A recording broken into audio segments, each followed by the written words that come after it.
Good evening, you're watching To The Point. I'm Preeti Choudhry. Well, the Supreme Court today stayed an order which had caused a fair amount of controversy where the Kanwar Yatra route is concerned, all the way from Uttarakhand passing through Uttar Pradesh. Display names of the owners outside shops. This was a diktat by the Yogi government which had stoked a massive row. The very same order, diktat, has been now put on hold by the Supreme Court. The opposition has lauded the top court order while there is no word yet from any BJP neta. Remember, it wasn't just the opposition who was against the diktat, but some of the key allies of the Bharatiya Janata Party, some of them who are supporting the BJP from the state of Uttar Pradesh itself. Many called it divisive, communal. Here's more.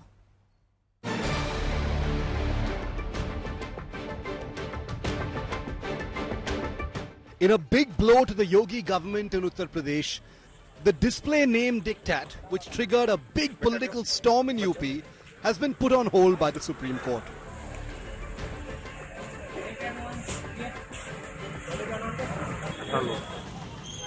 The top court on Monday issued an interim order staying guidelines that asked food joints in UP on the route of the Kanwar Yatra to display their names.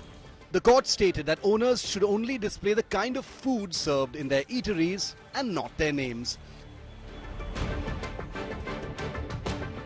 Even before this diktat or such orders by the administration, they have been following the tradition because all it's about the purity of this yatra and believing the faith of, regardless of their religion. Perhaps there was no necessity of, issuing such diktats. And Supreme Court right in saying that in case there is a concern, let these dhaba owners disclose what sort of food they serve. Now because these yatris, forget about administration, I don't know whether these officials, the netas, have even made ever any Kanwar Yatra because those who are the yatris, the devotees, they know what they practice.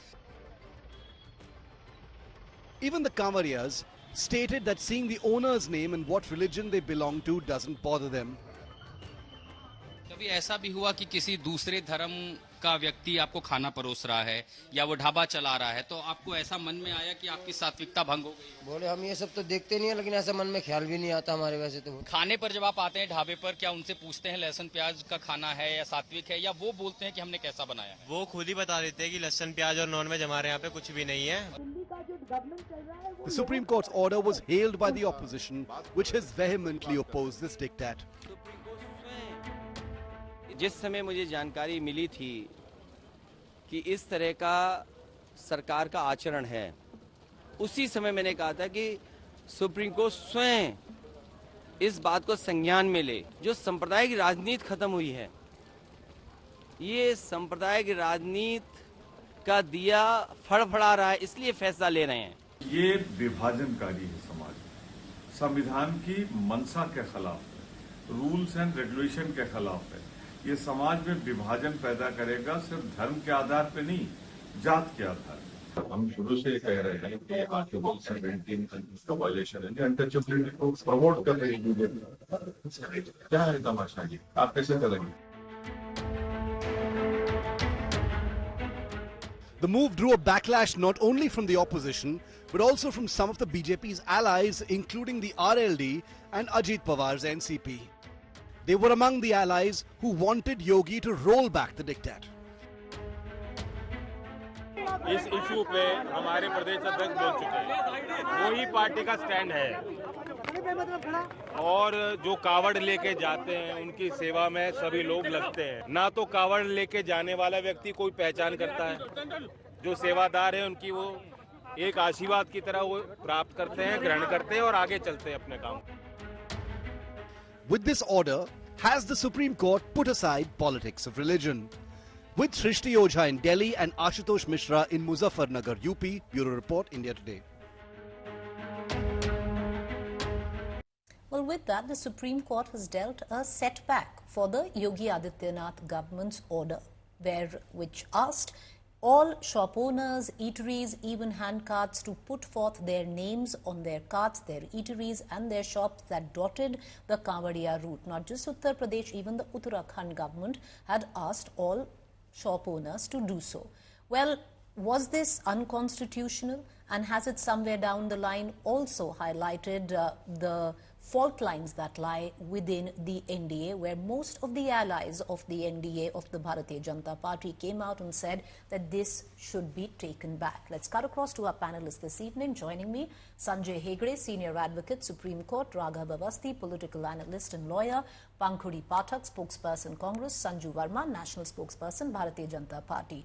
Sanjay Hegde, how would you interpret the order by the top court of the country today? The opposition is celebrating it, calling it a win of the Constitution and how this order was unconstitutional. But other than stalling it and saying that the owners of shops and eateries or handcarts don't need to display their name, the court really hasn't said much. Well, but that was the crucial issue, wasn't it? True. The crucial issue was the name, because once the name is out, you not only know the person's religion, you know the person's caste. And caste can cut across even religions. There are Chaudhrys who are Hindus, there are Chaudhrys who are Muslims. So once you decide that food which is served, which conforms to everything else in standards, has to be segregated based upon the religion of the owner, based upon maybe the caste of the owner, this is a slippery slope against all constitutional values. And particularly when we have decided to bring in constitutional fraternity.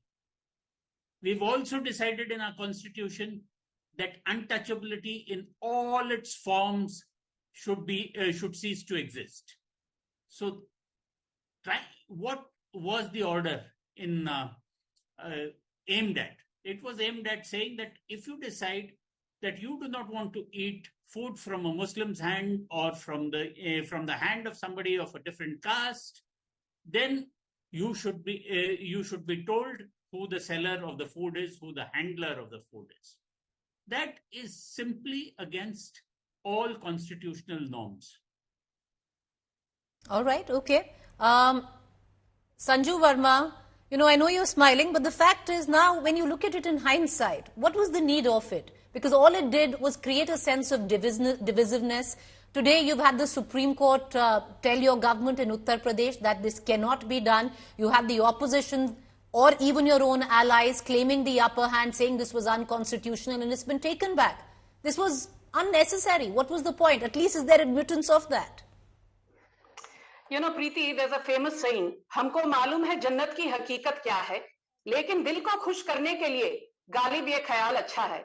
I'm sure everybody on the panel is perfectly well aware that the Kavar Yatra diktat, for want of a better term, was never about creating divisiveness, and it is absolutely not illegal or unconstitutional. And without running foul of the Constitution, let me state a few facts, which I'm sure Raghav Awasthi will corroborate, given that he's an advocate and a lawyer himself. First and foremost, the Kavar Yatra diktat never made a mention of Hindus or Muslims. So why were only members of a certain minority community jumping up and down claiming victimhood? Point number one. Point number two, be it the Shops and Establishment Act of 1948, the Consumer Protection Act of 1986, or for that matter, the Food Security Act of 2006 implemented in 2011.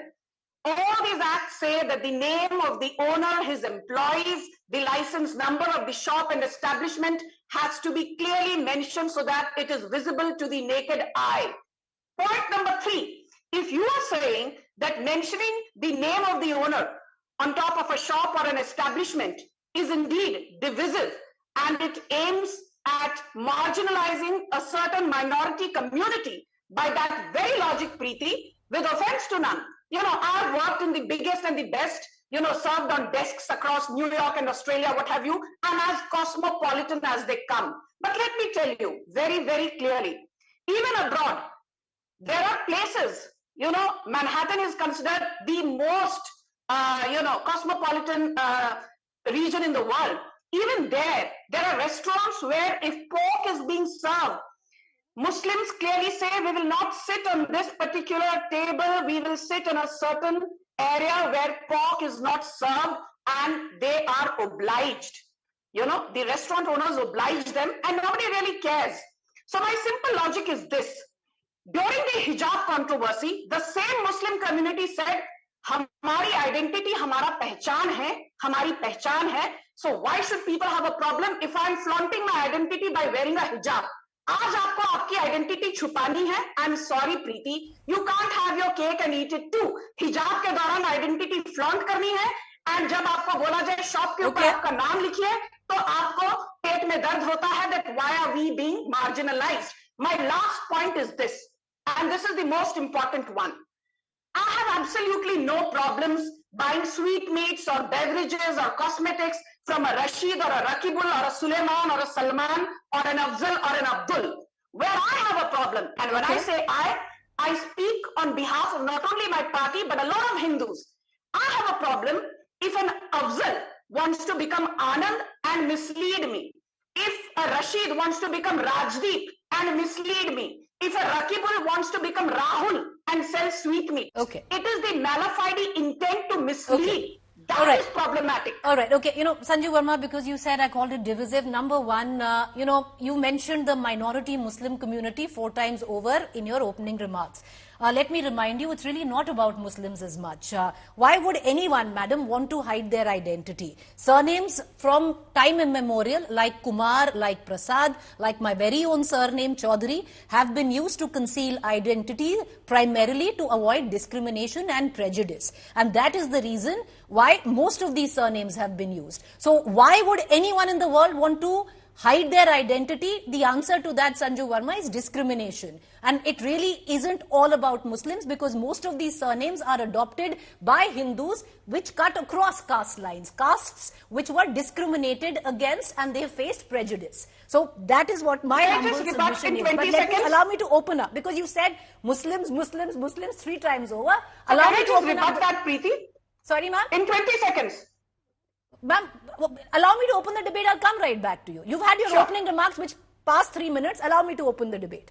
All right, okay. I want to bring in Pankhuri Pathak from the Congress in all of this. Pankhuri Pathak, why read so much into it? Yes, the Supreme Court has come in, but, the Supreme Court has made an order which has just said, taken it back, but nothing really about the Constitution per se. Preeti, the last time that I was on your debate on the very same issue, I said it that Yogi ji and his officers know that this order is unconstitutional, that it is illegal, and in spite of that, they have been pushing it.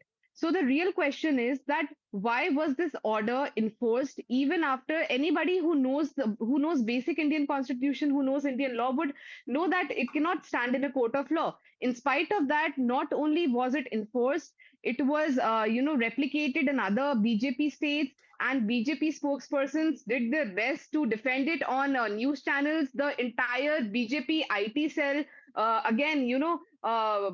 they kind of made this propaganda even bigger on the internet. So the real question is, why was this happening? So though the victims of this particular order are Muslims and to an extent Dalits, but the real target of this order were the Hindu majority. Target in the sense that the BJP tried to play to their sentiments. They tried to communalize the larger Hindu community by saying, putting forward this narrative that Muslims are impure. The food that they are serving you is dirty. They'll, if somebody is going on a pilgrimage and if you eat something that is being handled, not even cooked, handled, sold by a Muslim, by a Dalit, so that is going to be impure, and that is going to hinder your spiritual or your religious exercise. So that was the entire point. No, Preeti, I haven't finished. Madam, finish. So basically, what they wanted to say was that we are giving you a choice that you can decide not to eat or buy something from a Muslim person. So this was an economic boycott of Muslims and to a certain extent of Dalits as well. But the real target were the majority Hindus, and they were also playing to a certain section of their more radicalized and more bigoted followers who would be happy, who would be clapping, and they would be saying, "Dekho, Yogi ji ne Musalmano ko maza chakha diya." I want to bring in point. They are playing to those galleries. Okay, I want to bring in Raghav Awasthi to this conversation. Raghav Awasthi, you've been on the show before as well. And you said, I have no problem, but why hide identity? There are multiple reasons. It's really not about Muslims. And today, the top court of the country made it very clear and said, no, this is wrong. You can't do it anymore. Preeti ji, what happens a lot of times is that we go to court and appear in a lot of matters wherein we argue for a certain interim order. And when we get that interim order, we market it to the client as if it is the final order so that we can get more fees from the client. Although the order might not say anything on merits. So this order today, which has been passed by the Honorable Supreme Court, has actually said nothing on the merits or on the constitutionality. In the absence of that, to claim victory, as some lawyers have been doing who appeared in the matter, is premature. From what I know, I have, of course, only followed the controversy on X till now. Most of the states were not even represented, and notice has been issued returnable, if I remember correctly, for Friday. So this is by no means the final word on the controversy. A lot of time these status quo orders are passed because the other side, they place this apprehension before the court that if something is not done or if the status quo ante when is the not court restored. says, I want to ask you a counter question. If the directive is enforced, it will infringe on the secular character of the Republic of India. How does it not reflect on constitutionality? I want to see the speaking order. I'm really interested in seeing what the order actually says and what it actually does.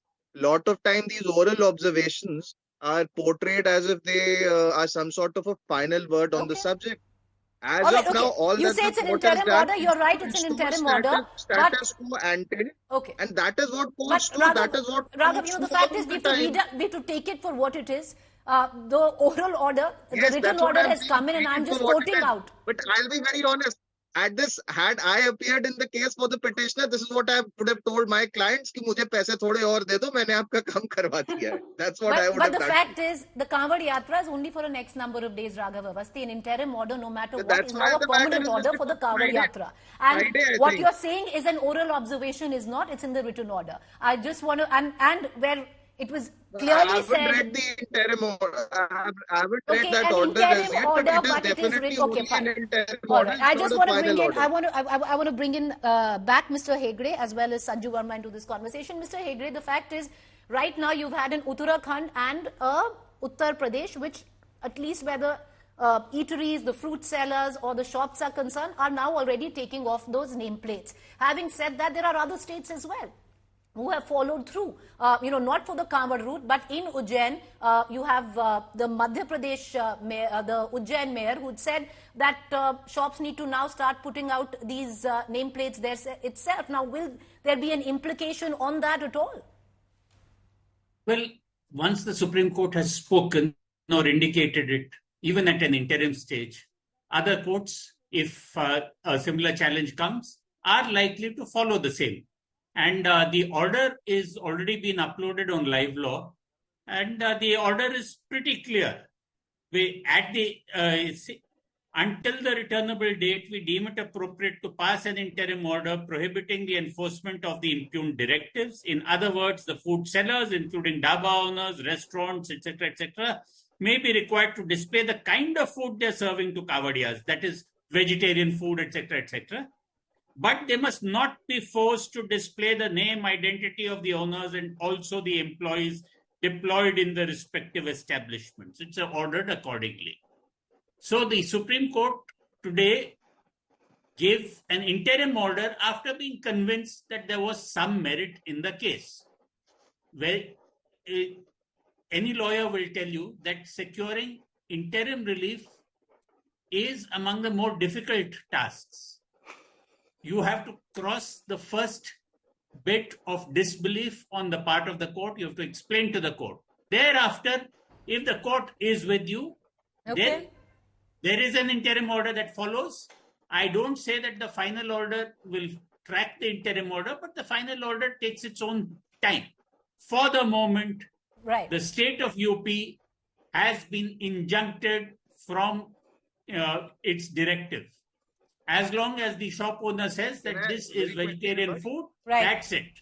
Okay, now let me quote exactly what the top court said to Sanju Verma. If the directive is enforced, it will infringe the secular character of Republic of India.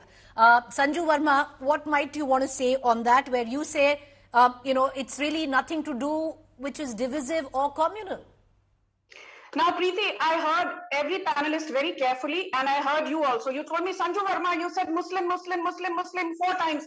I don't care. I may have said it even 6 times. The moot point is this. Let's not trivialize issues. Let's address the elephant in the room. And the elephant in the room is this. Is this particular Kavar Yatra diktat? I will come to the Supreme Court's interim order in a bit. But is the Kavar Yatra diktat ultra virus of the Constitution, particularly Article 17, because Article 17 is being cited, Article 17 pertains to untouchability, and this basically profiles a certain community on grounds of religion, caste, creed, what have you. No, this does not run ultra virus of Article 17. This does not run ultra virus of Article 14 or 15 pertaining to right to equality. This does not even run ultra virus pertaining to Article 25, which gives everybody the right to profess, practice, and propagate the religion of their choice. Because let's first understand one thing. Your constitutional rights and your civil liberties don't exist in a vacuum. The Constitution clearly says every right is subject to public order, morality, and health. And I want to ask another question. Today, the global halal industry is how much? It's worth $2.5 trillion, almost the size of Italy's GDP. हमें क्या कहा जाता है? You have a choice. Don't buy halal food. The halal industry in India is worth almost $200 billion.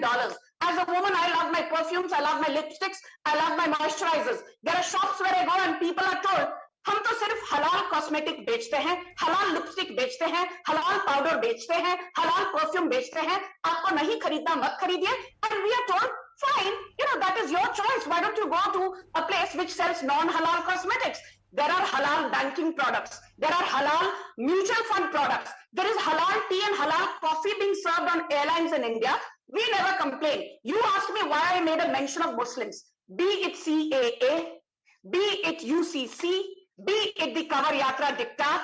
I always see victimhood coming from one community, and that is the Muslim community. I have no qualms in saying it in as many words.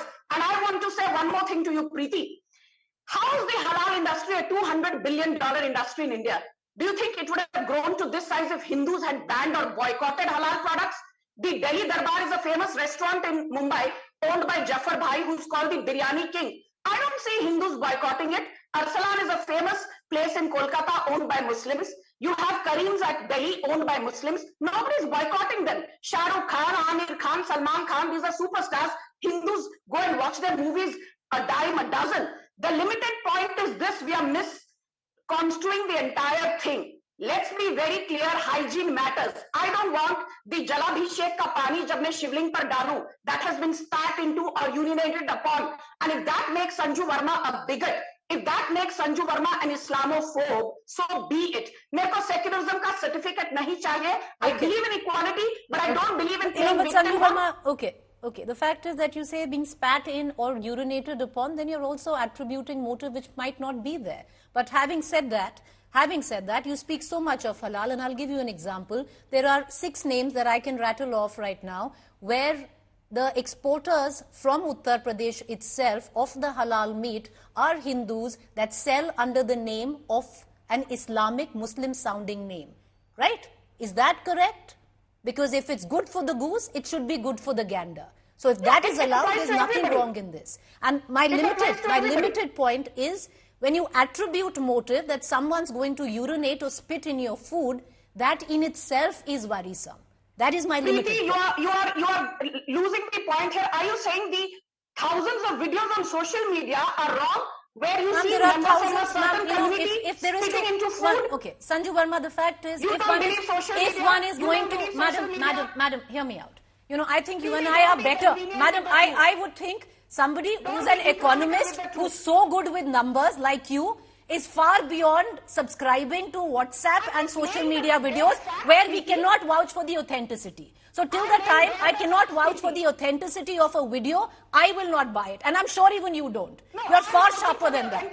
You're far sharper than that. Ma'am, social medias are run. Ma'am, social medias are awash with videos. Till the time I can't vouch for the authenticity of a video, I'm not buying into it. You don't want to vouch for it, I'm vouching for Okay, it. that's fine. We can agree to disagree, right? Agree to disagree. Preeti Let me Choudhry and take... Sanju Verma can agree to disagree. Ma'am, agree to disagree. Allow me to bring in Pankhuri Pathak for one quick comment there. Pankhuri Pathak, you said, even if you look at it, yes, it is an interim order, but to now make it political is what you are being charged with, especially your ally in the state of Uttar Pradesh. You're trying to politicize the matter and trying to fan something which was started off at the back of this order, which was a little bit of nervousness where communities were concerned. Preeti, first of all, we can twist words as much as we want, but an interim order is an order, it is enforceable, and it clearly says that what the Yogi government was trying to do won't be done. So basically, it doesn't matter if it's a final order, if it's an interim order.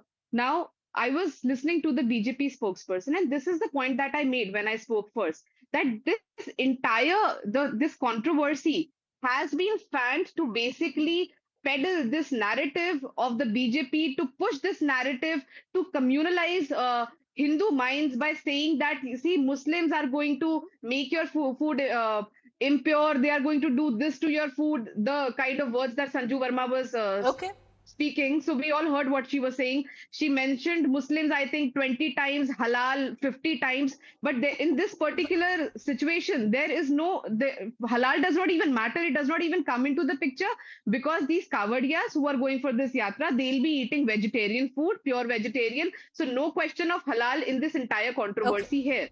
So basically, this has been their tool to come up with this propaganda. Since the last 1 week. We have been discussing this issue on TV. We have been discussing this issue on social media. And they have I'm running out of time, but many are also propaganda. reading political motive in all of this, which is also to maybe shift the headline a little bit, and especially where the UP, the Sangathan versus Sarkar fight is concerned. We're going to leave it at that. I appreciate all four of you for joining us. Thank you there.